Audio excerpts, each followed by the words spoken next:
मेरे मीठे बच्चों, तुम मुझे ईश्वर, अल्लाह, शिव, यहोवा, गॉड आदि नामों से पुकारते हो। तुमने मेरे लिए मंदिर, मस्जिद, चर्च एवं गुरुद्वारे बनवाए। तुमने वेद शास्त्र और कई प्रकार की धर्म पुस्तकें लिखी।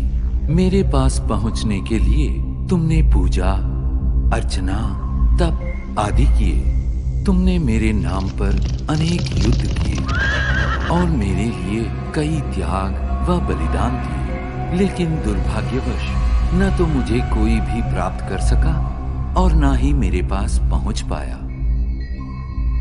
वास्तव में मुझे जानने से पहले तुम्हें ये जानना और महसूस करना है कि तुम स्वयं कौन हो। तुमने अज्ञानतावश स्वयं को भौतिक शरीर मान लिया है। इसलिए तुम जाति, धर्म, रंग, भाषा व राष्ट्रीयता के नाम पर भेदभाव करते हो। स्थूल नेत्रों से दिखाई देने वाला तुम ये नश्वर शरीर नहीं हो। तुम तो अविनाशी आत्मा हो जो भ्रिकुटी के मध्य में स्थित होकर इस शरीर को नियंत्रित करती हो। अतः स्वयं को शरीर द्वारा कर्म करने वाली आत्मा अनुभव करो।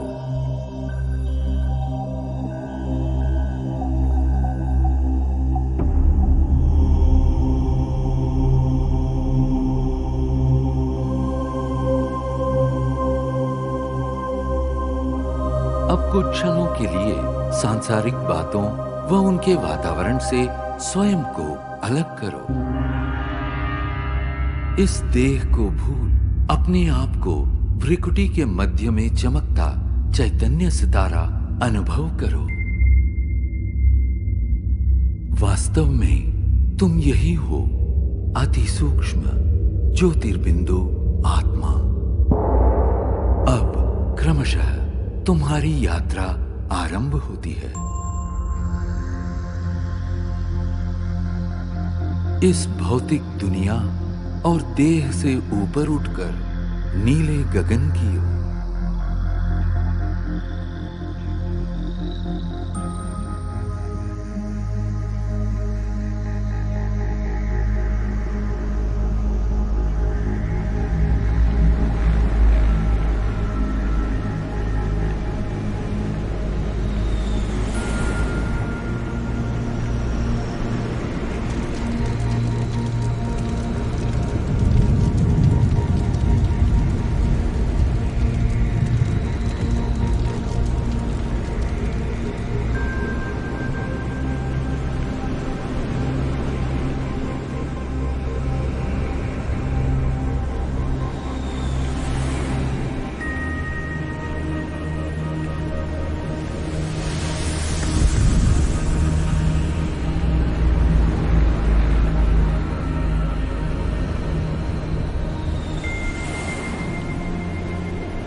सूर्य, चंद्र, तारागणों से भी पार अब तुम एक सुनहरे प्रकाश युक्त दुनिया में पहुंच चुके हो।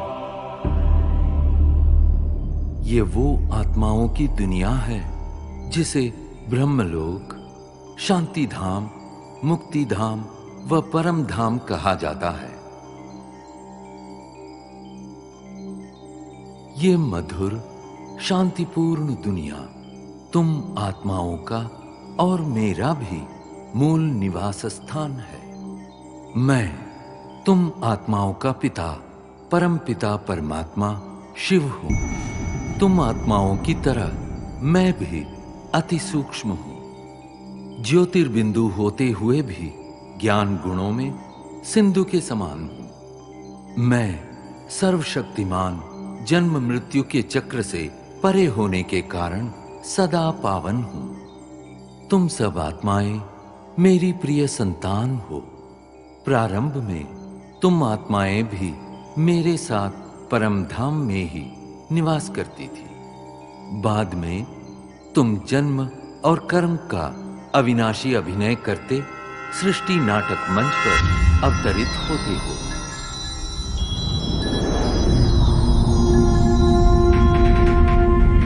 ये अनादि अविनाशी नाटक सतयुग, त्रेता युग, द्वापर युग और कलियुग 4 युगों में विभक्त है। प्रत्येक युग की अवधि समान रूप से 1250 वर्ष है और इस कारण पूरे कल्प की आयु 5000 वर्ष है। हर 5000 वर्ष में इस सृष्टि चक्र की हूबहू पुनरावृत्ति होती रहती है। कल्प के आरंभिक काल में सभी प्राणी और प्रकृति के 5 तत्व पावन थे। उस समय संसार सुख, शांति और आनंद से परिपूर्ण था।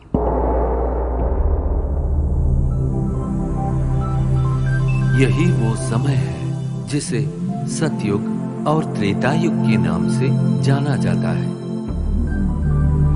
जहां तुम देवी देवता के रूप में रहते थे। इस 2500 वर्ष की अवधि को स्वर्ग, वैकुंठ, बहिष्त, जन्नत, पैराडाइज आदि नामों से जाना जाता है। सतयुग अर्थात स्वर्ण युग में श्री लक्ष्मी और श्री नारायण का अटल अखंड राज्य था। तत्पश्चात त्रेता युग अर्थात रजत युग में श्री सीता एवं श्री राम ने राज्य किया।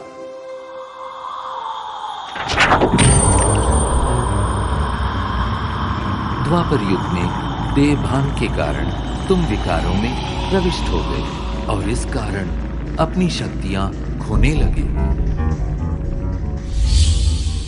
इस अवधि में भिन्न भिन्न धर्म पिताएं आए और अपना धर्म स्थापित किए। प्रारंभ में इन धर्मों की स्थापना सारी मानव जाति को एक सूत्र में बांधने और उनका सही मार्ग प्रदर्शन करने के लिए हुई थी। अब इस कलियुग अर्थात कलह युग में मानव मन में विद्यमान 5 विकार चरम सीमा पर है, जिनके कारण 5 तत्व प्रदूषित हो गए हैं और तुम शांति एवं खुशियों से वंचित हो गए हो। परिणामतः दुख, अशांति के दलदल से मुक्ति पाने के लिए तुम मुझे पुकारने लगे।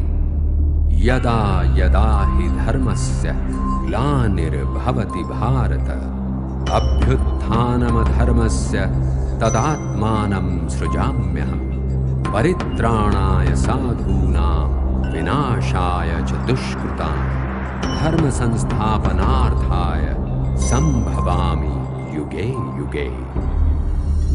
जब जब धर्म की ग्लानि होती है एवं अधर्म व पाप में वृद्धि होती है, तब तब सत धर्म की स्थापना और श्रेष्ठ विश्व नवनिर्माण हेतु मैं धरती पर अवतरित होता। इस दिव्य व पावन अवतरण के काल को संगम युग कहते हैं। कलियुग और सतयुग के संगम का ये समय अत्यंत कल्याणकारी है। गीता में दिए इन वचनों के अनुसार अब भारत भूमि पर मेरा अवतरण हो चुका है। प्रजापिता ब्रह्मा के साकार मानवीय तन में मैं प्रविष्ट एवं सन्निविष्ट होकर सहज गीता ज्ञान एवं राजयोग द्वारा तुम आत्माओं को पावन बनाने का महान कार्य कर रहा हूं। अब तुम देह सहित देह के सर्व संबंधों को भूल स्वयं को आत्मा निश्चय कर मुझ परम पिता परमात्मा को याद करो। यही राजयोग है जिसके द्वारा तुम्हारे जन्म जन्मांतर के विकर्म दग्ध होंगे और तुम सर्वगुणों एवं सर्वशक्तियों से संपन्न हो जाओगे। याद रखो, प्रकृति के पांचों तत्व भी तुम्हारे इसी संपन्नता की प्रतीक्षा कर रहे हैं। मेरे प्यारे बच्चों, मैं वही हूं जिसे तुम अनेक वर्षों से खोज रहे हो। मैं तुम्हारा अनादि पिता हूं। मैं जो हूं, जैसा हूं, मुझे भली भांति पहचानो और मेरी श्रीमत पर चलो, ताकि आने वाले स्वर्णिम युग में तुम अनेक जन्मों का श्रेष्ठ भाग्य प्राप्त कर सको। ओम